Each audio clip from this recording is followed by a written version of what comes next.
Good morning, welcome back to my Bangla blog channel. মা সকালবেলাতেই বড়ি দিতে আরম্ভ করেছে। ভোর থেকে হ্যাঁ। সকাল কোথায়? কটার সময় উঠেছিলে? 3:40। 3:40? আমি যে 4টা2-এ অ্যালার্ম দিয়েছিলাম। না করিল, আমার ঘুম ধরে নেই। বড়ির জন্য কি ঘুমটা ধরে নেই যে কখন বড়ি দেবো? কাজ থাকলে ঘুম ধরবে না।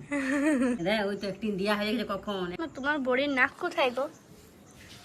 নাক আর কত তাড়াতাড়ি গরমে হবে, এই তো নাক হচ্ছে। এই তো না। কি বলতে ঠাকুমা? শিলে বেটে দিলে নাক ভালো হয়, আর মিক্সিতে বেটে দিলে নাক হয় না, নাক থেবড়ে যায়। বড়ির ব্যবসা করবো না? হ্যাঁ, তুমি একটা বড়ির ব্যবসা খুলো, ওটাই ভালো হবে। অনলাইনে বড়ি ডেলিভারি হবে। বেবি বড়ি। তোমার বড়ির নাম বেবি বড়ি? ভালো নামটা কিন্তু।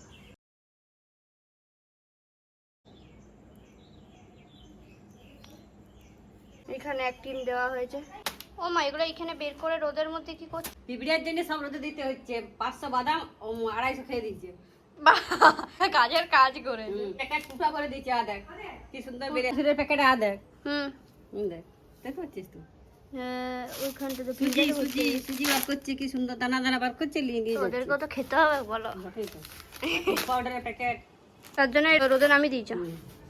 মন ভরে পিঁপড়েতেও খাক আর রোদও খাক। আমাদের ঘরে কিছু থাকুক না থাকুক, গাছে ভর্তি।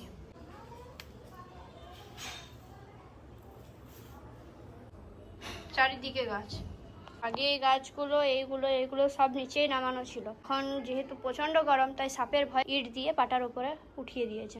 এখন আমি যাচ্ছি আমাদের নতুন ঘরের ছাদে গাছে জল দিতে, কারণ দিদি যে বাচ্চাগুলোকে পড়ায় তারা আজকে অনেক তাড়াতাড়ি চলে এসেছিল, সেজন্য আজকে সকালবেলাতে ছাদে জল দিতে আসতে পারেনি। ছাদে চলে এসেছি।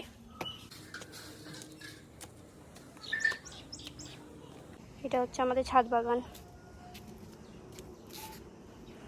বাগানের গাছগুলোর মধ্যে দিদি অনেকগুলো নিচকে নিয়ে চলে গেছে।